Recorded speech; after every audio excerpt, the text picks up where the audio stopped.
Hai, perkenalkan nama saya Anja Agustinasi Pampul. Saya mahasiswa semester 6 dari Prodi Ilmu Gizi Fakultas Ilmu Kesehatan Universitas Muhammadiyah Profesor Dr. Hamka Jakarta. Saat ini saya sedang memenuhi tugas ujian akhir semester mata kuliah gizi klinik komprehensif, yaitu praktek pemberian menu makanan pada pasien penyakit jantung koroner. Dalam video ini saya akan membahas mengenai menu diet pada pasien penyakit jantung koroner dan praktek salah satu menu makanan untuk pasien penyakit jantung koroner. Jadi pertama-tama kita harus menyiapkan alatnya dulu. Di sini kita harus menyiapkan satu setel jaskuk beserta celemeknya, lalu ada timbangan digital, ada talenan dan pisau, lalu ada dua buah baskom, 2 sendok makan, terus ada 2 piring dan 1 piring saji, serta ada wajan dan panci beserta dengan spatulanya. Untuk bahan-bahan yang diperlukan, yang pertama ada nasi putih, sayur bayam, wortel, minyak, tempe, tomat, bawang merah dan bawang putih, serta ikan lele dan apel. Selanjutnya kita akan menimbang semua bahan-bahan yang akan dibutuhkan.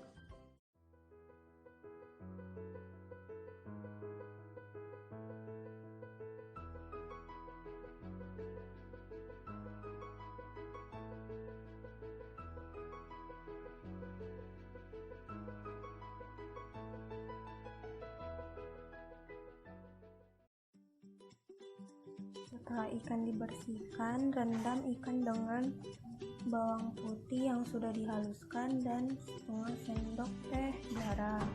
Berikut juga dengan tempenya. Setelah diiris-iris, rendam dengan bawang putih dan 2 sendok teh garam. Lalu iris bawang merah dan tomat serta wortel. Tunggu minyak panas dan air mendidih, lalu masukkan. Setelah api panas, masukkan tempe perlahan-lahan, goreng hingga berwarna kekuning-kuningan. Setelah air mendidih, masukkan bayamnya,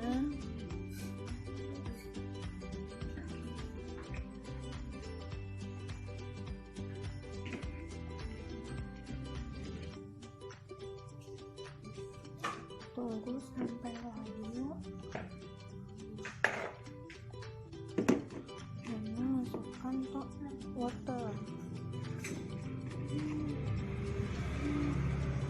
Setelah bayam layu, masukkan tomat beserta irisan bawang,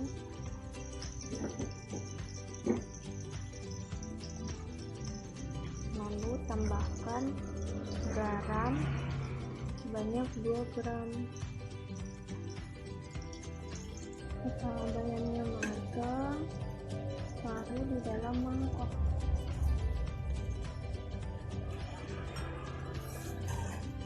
Selanjutnya kita goreng.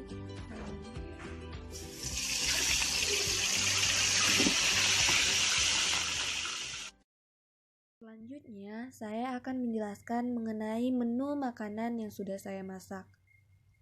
Di sini sudah tersedia sumber karbohidrat yaitu nasi putih, sumber protein hewaninya ada ikan lele goreng, sumber protein nabatinya ada tempe goreng, sumber serat, vitamin dan mineralnya ada sayur bayam, wortel, dan buah apel. Menu masakan yang saya masak kali ini itu untuk kasus pada pasien laki-laki penyakit jantung koroner usia 45 tahun dengan status gizi normal. Di sini, prinsip dan syarat diet yang saya pakai yaitu dengan prinsip diet jantung 3 dengan kombinasi diet rendah garam 2, di mana perlu memperhatikan kadar natriumnya. Prinsip dan syarat diet pada penyakit jantung koroner. Pada menu kali ini, saya menggunakan prinsip diet jantung 3 dengan kombinasi diet rendah garam 2, di mana syarat dietnya diantaranya yang pertama, energinya cukup, yang bertujuan untuk mencapai dan mempertahankan status gizi normal. Untuk proteinnya yaitu 15% dari kebutuhan energi total, lemaknya yaitu sedang 25% dari kebutuhan energi total dan mengutamakan lemak tidak jenuh. Untuk karbohidratnya 60% dari kebutuhan energi total, serta vitamin dan mineralnya cukup dan menghindari suplemen kalium, kalsium, dan magnesium apabila tidak dibutuhkan. Yang kedua, rendah garam.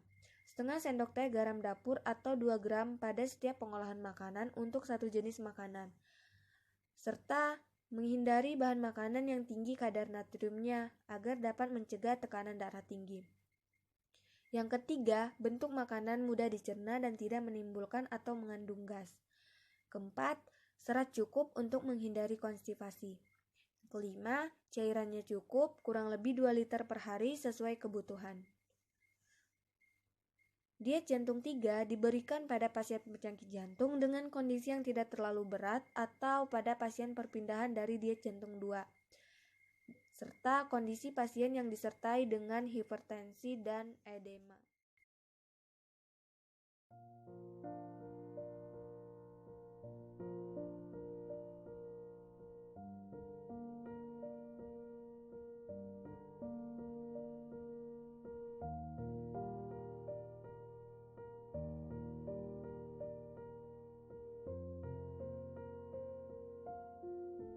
Di sini saya akan menjelaskan mengenai menu makanan yang sudah saya masak untuk pasien penyakit jantung koroner usia 45 tahun dengan status gizi normal. Yang pertama ada nasi putih. Nasi putih merupakan sumber karbohidrat kompleks yang baik bagi tubuh. Nasi putih tersebut dijadikan sebagai sumber energi untuk melakukan aktivitas. Selanjutnya ada ikan lele. Ikan lele merupakan sumber protein hewani yang mengandung omega 3 di mana omega 3 ini bermanfaat sebagai peningkatan kolesterol baik dan penurunan kolesterol jahat di dalam darah. Yang ketiga ada tempe. Tempe merupakan sumber protein nabati di mana protein yang terkandung di dalam tempe memiliki asam amino esensial yang dijadikan sebagai zat pembangun di dalam tubuh. Samping itu juga, sebagian besar lemak di dalam tempe merupakan lemak tidak jenuh, asam lemak omega 3, omega 6, di mana semakin kita sering mengonsumsi lemak yang baik akan membantu menahan rasa lapar. Selanjutnya ada bayam. Bayam mengandung zat-zat yang baik seperti lutein dan folat, di mana semakin sering kita meningkatkan asupan sayur-sayuran, maka akan meningkatkan kesehatan jantung. Ada juga wortel yang mengandung serat dan antioksidan yang baik seperti karotenoid, vitamin C, dan potasium, di mana bermanfaat sebagai peningkatan sirkulasi darah dan mencegah tekanan darah tinggi. Di sini saya akan menjelaskan sedikit mengenai apa itu coronary heart disease atau yang biasa kita sebut dengan penyakit jantung koroner. Sebelumnya teman-teman harus sudah tahu bahwa ada 3 fakta mengenai coronary heart disease menurut Kesehatan Republik Indonesia. Fakta yang pertama yaitu penyakit jantung koroner merupakan penyebab kematian nomor 1 di seluruh dunia. Fakta yang kedua, setiap 3 detik di seluruh dunia ada yang meninggal akibat penyakit jantung koroner. Fakta yang ketiga, 1 dari 10 orang di Indonesia meninggal akibat penyakit jantung koroner. Coronary heart disease atau penyakit jantung koroner berawal dari penimbunan lemak pada pembuluh darah arteri yang menyuplai darah ke jantung. Akibat dari proses pembuluh darah arteri yang menyempit dan mengeras, jantung akan kekurangan pasokan darah yang kaya oksigen. Akibatnya, fungsi jantung pun akan terganggu dan harus bekerja sangat keras. Penyakit jantung koroner juga disebut dengan istilah aterosklerosis. Aterosklerosis merupakan komponen penting yang berperan dalam proses pengapuran atau penimbunan elemen-elemen kolesterol. Salah satu hal yang tidak bisa kita pungkiri bahwa kolesterol dalam batas normal juga sangat penting bagi tubuh. Masalahnya akan berbeda ketika asupan kolesterol berlebih. Asupan lemak yang adekuat yang berhubungan dengan keadaan patologi yaitu penyakit jantung koroner erat hubungannya dengan peningkatan kadar profil lipid.